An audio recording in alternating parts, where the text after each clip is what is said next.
শুধুমাত্র এই মালবেরি গাছের পাতা খেয়েই রেশম পোকা বেঁচে থাকে এবং খুব সূক্ষ্ম দামি সুতা তৈরি করে রাজশাহীতে সিল্কের যে কাপড় তৈরি হয় এই রেশম পোকার সুতা থেকেই। মালবেরি গাছের পাতা খেয়ে রেশম পোকা জীবন ধারণ করে, এই জন্য মালবেরি গাছকে রেশম উৎপাদনের প্রাণ বলা হয়ে থাকে। এই যে মালবেরি ফলটা দেখতে পাচ্ছেন গাছে, এটা পেকে যাবে। এটা কিন্তু খেতেও বেশ সুস্বাদু, হালকা টক স্বাদের। মালবেরি গাছের পাতা খেয়ে শুধু রেশম পোকায় জীবন ধারণ করে না, মালবেরি ফলটাও মানুষের খাদ্যের জন্য অত্যন্ত উপাদেয় এবং পুষ্টিকর একটি ফল।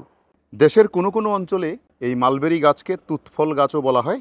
এর ফল অ্যান্টিঅক্সিডেন্ট সমৃদ্ধ, রক্ত শুদ্ধি ও হৃৎপিণ্ডের সুস্থতা আনয়ন করে, ডায়াবেটিস নিয়ন্ত্রণ করে, হজম শক্তি বৃদ্ধি করে, মস্তিষ্কের জন্য বেশ ভালো, রোগ প্রতিরোধ ক্ষমতা বৃদ্ধি করে, ত্বক ও চুলের যত্নে উপকারী।